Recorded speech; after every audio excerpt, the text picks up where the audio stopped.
Dear students, आज के जो वीडियो लेसन है that is based on advance reading. अभी तक आपको जो वीडियोस रीडिंग के मिल रहे थे वो आपके स्टोरी रीडिंग पर बेस्ड हुआ करते थे, लेकिन आज से आप लोगों को मैं पैसेजेस और कुछ शानदार एसेस जो है वो भी अब रीड करना सिखाऊंगा।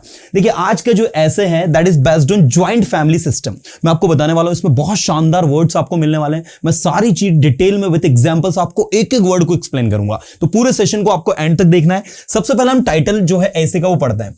टाइटल जो है वो है द ज्वाइंट फैमिली सिस्टम। अब सबसे पहले तो क्वेश्चन उठता है, सर ये ज्वाइंट क्या है? हमने तो ज्वाइन सुना है, ज्वाइंट क्या है?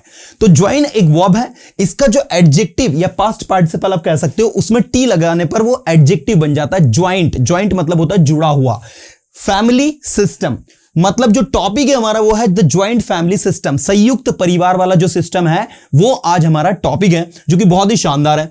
सबसे पहले मैं चाहूंगा कि हम लोग है ना इतने पैसेज को रीड कर ले, ताकि आप लोग अपनी रीडिंग को भी अच्छे से अच्छा कर सके। इसलिए मैं पहले इतना पूरा रीड करूंगा, फिर इनके अंदर जो वर्ड आए वो आपको एक्सप्लेन करूंगा। देखिए, सबसे पहले तो the joint family system is the traditional family system. This family system has been prevalent in India since ancient time. Under this system the entire family, grandparents, especially paternal, and their male children with their families stay under a single roof. Each member of the family shares the household chores. Thus, the work is divided and the burden of the work is lessened. So, this is the passage that we have read. Now, I'm going to explain you everything in Hindi detail. See, the first thing, the joint family system, मतलब joint family system है, is the traditional family system. Traditional मतलब पारंपरिक, ये एक adjective है। Family system तो एक पारंपरिक फैमिली सिस्टम है, joint family system. This family system has been prevalent. तो ये जो हैज बीन जहां पर लगता है ना, याद रहना, इसका मतलब निकलता रहा है या फिर है एक समय से। ये देखो, सिंस लगा है, सिंस फॉर भी लगा, आप देख सकते हैं। प्रिविलेंट का मतलब होता है प्रचलित। ऐसी चीज जो कि समाज में क्या हो, प्रचलित हो, प्रिविलेंट हो, जो चलती आ रही हो, उसको कहा जाता है प्रिविलेंट। ये एक एडजेक्टिव है, बिल्कुल इस वर्ड को याद रखिएगा। हैज बीन प्रिविलेंट का मतलब होता है ये जो है इंडिया में प्राचीन काल से प्रचलित है। प्राचीन काल से प्रचलित है मतलब ये सिस्टम बहुत ही पुराने समय से चलते आ रहा है, इसका मतलब ये है। अंडर दिस सिस्टम, इस सिस्टम के अंदर या इस सिस्टम में द एंटायर फैमिली, पूरा का पूरा जो परिवार है, ग्रैंड पेरेंट्स जिनको हम पैटर्नल कहते हैं। अच्छा, पैटर्नल मतलब जो फादर से रिलेटेड हो। अगर मैं यहां MA लिख दूंगा तो ये हो जाएगा मैटरनल। इसका मतलब हो जाएगा जो मम्मी से रिलेटेड, जो हमारी मदर से रिलेटेड हो। तो पैटर्नल, पैतृक कहते हैं इसको हम लोग। तो grand parents and there mail children, grand parents और उनके मेल चिल्ड्रन जो है वो with their families stay under a single roof, एक ही छत के नीचे रहते हो, right. Each member of the family shares the household chores. प्रत्येक मेंबर जो है फैमिली का शेयर्स मतलब शेयर करता है दी हाउसहोल्ड चोर्स। हाउसहोल्ड चोर्स मतलब होता है घर के जो काम हैं, उसे हम लोग कहते हैं। दस, इस प्रकार द वर्क इज डिवाइडेड, इस तरीके से जो काम होता है वो क्या हो जाता है, डिवाइड हो जाता है। And the burden of the work is lessened, और जो बर्डन है काम का वो क्या हो जाता है, लेसन हो जाता है। LESS, लेस का मतलब होता है कम, इसमें आपने लगाया लेसन, तो इसका मतलब होता है स्टूडेंट किसी चीज को कम करना। अब आप कहोगे सर एक लेसन ये भी तो होता है, LESSON, ये लेसन कौन सा है भाई? ये लेसन शिक्षा वाला लेसन है, पाठ, शिक्षा पाठ वगैरह जो पढ़ते हैं उसमें ON आता है, लेकिन इसमें EN है। इसका मतलब होता है कम करना। ये बहुत अच्छी वर्ब है, याद रखना, है ना। तो लेसन में हमने ED लगाया तो इसकी थर्ड फॉर्म बन गई। तो वर्क इज लेसन मतलब काम को क्या कर दिया जाता है, कम कर दिया जाता है, घटा दिया जाता है। तो इसका मतलब होता है रिड्यूस करना किसी चीज को। लेसन मतलब क्या होता है, टू रिड्यूस समथिंग, राइट। हर एक वर्ड को आप बहुत ही शानदार तरीके से समझे, उसके पीछे का रीजन भी जाना है।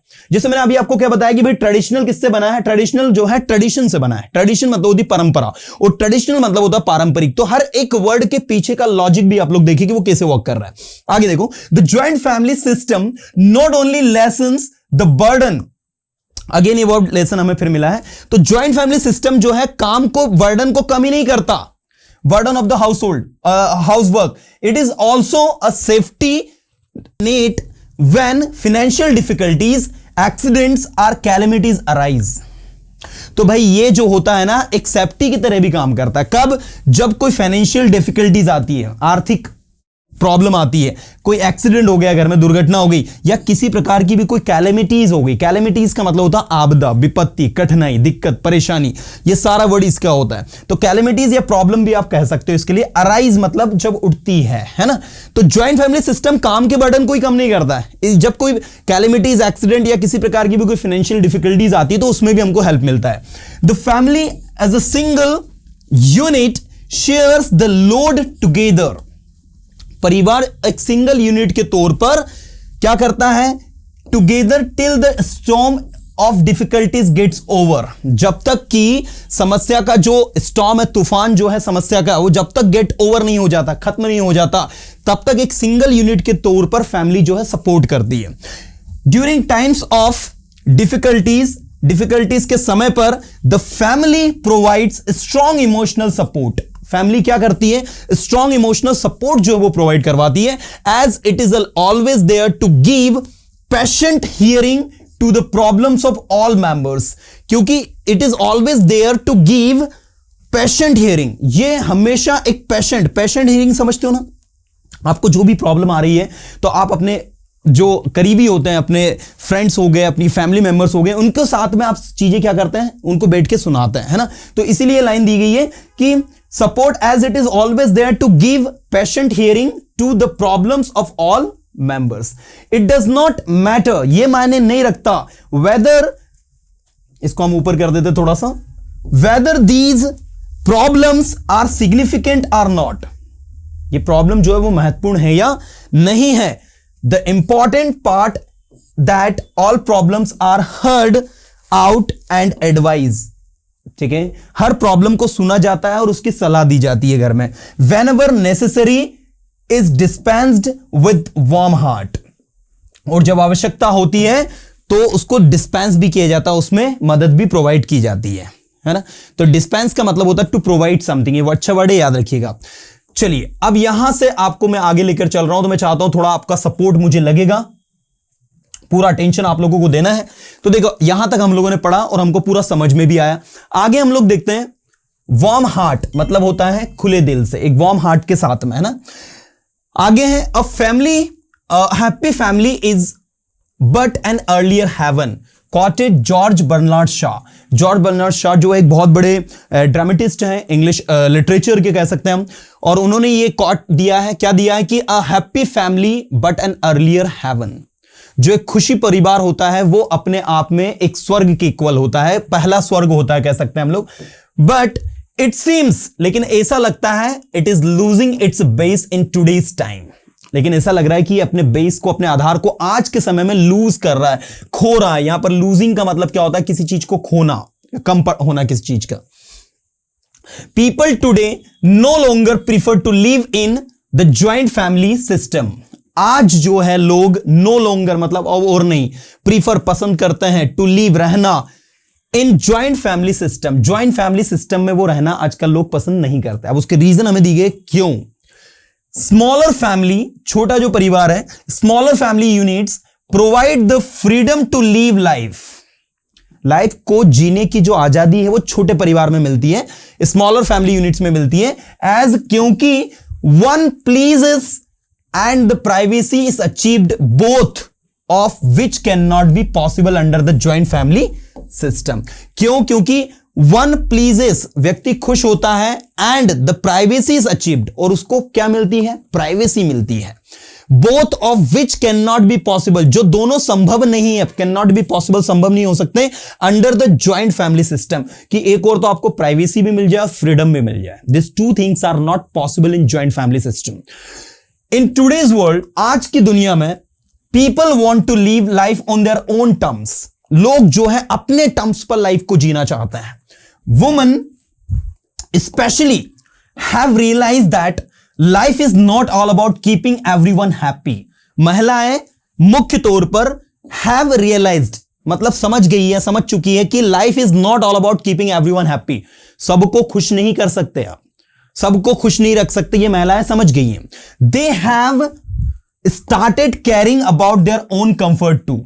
वो भी अब अपने खुद के कंफर्ट के बारे में सोचने लग गई है, केयरिंग करने लग गई है, right. And that is why आज के समय में जो फैमिली है वो स्मॉलर हैं, स्मॉल फैमिली सिस्टम आज के समय में चल रहा है। आगे देखते हैं हम लोग, यहां आपको दिया है भाई, women today are not merely हाउसवाइफ्स। आज की जो महिलाएं वो सिर्फ नॉट मेयरली, मेयरली मतलब क्या होता है, ओनली, वो हाउसवाइफ ही नहीं है। They go out in the world, वो बाहर दुनिया में जाती हैं टू अर्न, कमाने के लिए, अ लिविंग मतलब कुछ अर्न करने के लिए वो जाती हैं। They do not spend much time inside the house, वो घर के अंदर ज्यादा समय स्पेंड नहीं करती हैं। एंड दस, और इस प्रकार the household chores are neglected, तो जो घर के जो काम होते हैं वो भी क्या हो जाते हैं, नेग्लेक्ट हो जाते हैं, अनदेखे हो जाते हैं। But in a single family unit, लेकिन सिंगल फैमिली यूनिट में क्या होता है, it is easier to tailor one's chores to suit the needs and adjust the chores around the free time. लेकिन सिंगल फैमिली यूनिट में क्या होता है, it is easier to tailor one's chores, मतलब एक व्यक्ति के काम को क्या करना, टेलर करना। टेलर करना मतलब होता है उस कहीं पर उसको एडजस्ट करवा देना, लगा देना काम को, to suit the needs, needs को जो सूट करे उसके according, and adjust the course chores around the free time, और उसको फ्री टाइम में भी हम लोग उसको एडजस्ट कर देते हैं। In single family unit, single family unit में मेन ऑल्सो चीप, एक देखो नया वर्ड आपको मिल रहा है यहां पर, चीप के बाद में आपको क्या दिया, cheap in, chip in to help in daily chores. जो मैन है वो भी डेली चोर्स में क्या करता है, चिप इन कर देता है। अब चिप इन का मतलब क्या होता है, एक अच्छा वर्ड आपको यहां पर मिला है, चिप इन का मतलब होता है टू हेल्प, ठीक है। एक प्रकार से डेली के जो काम है उसमें क्या होता है कि जो मेल है वो भी हेल्प कर देता है, ऐसा नहीं कि वो नहीं करेगा। मेनी मैरिड मैन, बहुत सारे शादीशुदा लोग हैव कम टू रियलाइज, उनको ये कम टू रियलाइज होना मतलब किसी चीज का एहसास हो जाना, किसी चीज के बारे में पता चल जाना, that in a single family, एक सिंगल फैमिली यूनिट में with both men and women working, जिसमें मेन और वुमेन दोनों काम कर रहे हैं, it is necessary to land a helping hand to their wifes. ये आवश्यक है अपनी वाइफ का हाथ बटाना, है ना। लैंड अ हेल्पिंग हैंड का मतलब होता है सहायता भरे हाथ बटाना, मतलब आज के समय में जरूरी हो गया है, दैट इज अपनी वाइफ के। हाउएवर, हालांकि विथ चेंजिंग टाइम्स, बदलते हुए समय के साथ, there is an emergence of extended family system. लेकिन आज इमरजेंस, देखो इमरजेंस किससे बना, इमर्ज से बना है। इमर्ज का मतलब होता है उभरना, है ना। तो इमरजेंस ऑफ एक्सटेंडेड, इमरजेंस मतलब क्या होता है, किसी चीज को उभर कर आया है। Extended family system, extended family system मतलब बड़े फैले हुए फैमिली सिस्टम का जो है इमरजेंस, वो भी आज समय के साथ में आया है। People have come to realise that, लोगों को इस बारे में भी एहसास हो गया है कि grandparents can be of great help in single family units. Single family units के अंदर जो ग्रैंड पेरेंट्स हैं वो बहुत इंपॉर्टेंट रोल प्ले कर सकते हैं। कैसे, सेल्फिश दो दिस मोटिव में सीम, हालांकि ये मोटिव आपको थोड़ा सा सेल्फिश लगेगा कि यार ग्रैंड पेरेंट्स को हम लोग रख रहे हैं, है ना, और उसके पीछे का लॉजिक क्या है वो देखो, कि grandparents can be of help when both parents are away at home. Grandparents जो अगर घर पर हैं तो भले घर में जो पेरेंट्स है वो घर से बाहर हैं तो भी उनको हेल्प मिल जाएगी। टेकिंग केयर ऑफ चिल्ड्रन, बच्चों की केयर करने में। Bringing them back from school, उनको स्कूल से वापस लाने में, देखो सब में आईएनजी लगा जितनी भी एक्शंस हो रही है।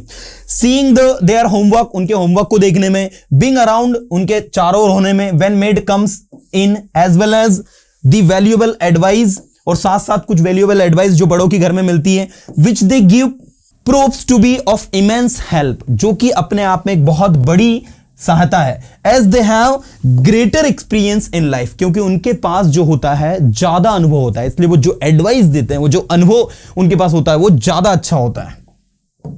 तो ये भी कहीं ना कहीं चीजें उभर कर सामने आई हैं। ओके, अब जैसे ग्रेटर एक्सपीरियंस इन लाइफ, ये हो गया। Grandparents are ones who teach kids the right conduct and good things. Grandparents क्या होते हैं, वो होते हैं जो बच्चों को सिखाते हैं। Who teach kids the right conduct, right conduct मतलब सही व्यवहार, एंड गुड थिंग्स, और अच्छी चीजें, about life and steer life of children in proper direction, और बच्चों की लाइफ को एक सही दिशा देते हैं वो लोग, है ना। According to a popular Burmese proverb, Burma की जो प्रोवर्ब है वो एक प्रोवर्ब क्या कहती है, in time of test family is best. परीक्षा की घड़ी में फैमिली सबसे बेस्ट होती है। In time of test family is best, ये एक बर्मीज प्रोवर्ब है जो बर्मा कंट्री है वहां की। An old fable to prove this, fable का मतलब होता है स्टोरी टेल, ठीक है। ये फैबल जो वर्ड यहां पर आया है इसका मतलब ये देखो, ये लिखा है आपको, कुछ वर्ड यहां दिए हैं। चोर्स मतलब होता है everyday jobs or duties. Calamities मतलब होता है डिजास्टर, ट्रेजेडी और मिसफॉर्च्यून। डिस्पेंस का मतलब होता है to give and to provide something. Chip in का मतलब होता है contribute, put in efforts, like किसी चीज में सहायता करना, मदद करना। चिप इन अच्छा वर्ड है, याद रखिएगा, चिप इन। इसके बाद है फेबल। फेबल मतलब होता है स्टोरी टेल, या स्टोरी जो होता है उसको कहते हैं। प्रोवर्ब मतलब होती है शॉर्ट वेल नोन सेइंग, एक प्रकार की कहावत इन हिंदी, इट्स कॉल्ड। चलिए, तो an old fable to proved this proverb were in an old ailing farmer. एक जो पुरानी प्रोवर्ब है या कहानी है वो भी ये साबित करती है, प्रूव करती है कि क्या कहती है कि वेरिन, जहां जिसमें एन ओल्ड एलिंग फार्मर, एक ओल्ड मतलब बूढ़ा, एलिंग मतलब बीमार, फार्मर मतलब किसान, ऑन दिस डेथ बेड, जो अपने डेथ बेड पर है, मरने वाला है, वो प्रीचेस करता है, मतलब उपदेश देता है, अपने बच्चों को कुछ अच्छी चीज सिखाता है। ठीक है, ही सन्स द इंपॉर्टेंस ऑफ यूनिटी, किसकी इंपॉर्टेंस सिखाता है? यूनिटी की इंपॉर्टेंस सिखाता है, एंड लिविंग टुगेदर, और साथ रहने की। ही uses wooden stick, wooden stick मतलब लकड़ी की स्टिक, स्टिक मतलब होती लाठी, टू शो, ये दिखाने के लिए, how one stick can be easily broken as compare to the bundle which was impossible to break, है ना। मतलब he uses wooden stick to show, wooden stick को वो यूज करता है, हाउ वन स्टिक, कैसे एक लकड़ी, कैन बी इजिली ब्रोकन, आसानी से तोड़ी जा सकती है, as compare to the bundle, जब हम उसकी तुलना किसी बंडल से करते हैं, विच वॉज इम्पॉसिबल, जो असंभव है, टू ब्रेक, तोड़ना, है ना। लास्टली, अंत में, with most families going the nuclear way, और अंत में अगर हम देखें तो भाई बहुत सारी जो फैमिलीज है वो कहीं ना कहीं न्यूक्लियर वे में ज्यादा जाना पसंद कर रही है, because grand parents, in-laws do stay along with the families as a single unit, क्योंकि grandparents और in-laws जो होते हैं do stay along with the family as a single unit, and the joint family system binds the members of the family in love, affection, and teaches them to be tolerant towards other people's mistake। लेकिन जो joint family system है वो कहीं ना कहीं bind the member को बांध के रखता है, फैमिली के मेंबर को, किसमें? लव में, अफेक्शन में, और उनको सिखाता है, teaches them to be tolerant, मतलब हर चीज को सहन करना, सबको साथ में लेकर चलना, टूवर्ड्स देयर पीपल्स मिस्टेक, अपने दो लोगों की गलतियों के प्रति, by developing the attitude of sharing with and caring of others. Sharing और केयरिंग का जो एटीट्यूड है वो आपका ज्वाइंट फैमिली सिस्टम से डेवलप होता है। तो such a beautiful essay, such a beautiful paragraph we have read today dear students, and trust me, इसमें जितने भी वर्ड आए हैं सारे के सारे वर्ड्स बहुत ही इजी गोइंग रहे हैं, और मुझे जहां तक पर्सनली फील होता है कि भाई अगर आप इस तरीके की चीजों को रीड करते हो, इस तरीके के टेक्स्ट को आप रीड करते हो, then you guys can understand anything, then you guys can translate anything from Hindi to English. Okay, and the last one thing I would say to all that, just read it one more time, understand each word, and try to use these words in your spoken English, because the concept of learning says that the more you practice, the more you learn. But today I would say the more you read, the more you improve yourself, and that is why I personally insist to all of you to read this essay again to improve your skills. And comment me कि आपको आज का video कैसा लगा, ताकि मैं और भी शानदार वीडियोस आपके लिए इसी तरीके से लाता रहूं, और आप अपनी रीडिंग को इंप्रूव करें, अच्छे से अच्छा इंप्रूव करें, और अपनी इंग्लिश को अच्छे से अच्छा आगे लेकर जाए। इन्हीं दुआओं के साथ मिलूंगा नेक्स्ट वीडियो में कुछ अच्छे कंटेंट के साथ में। Till then tata bye, have a good day.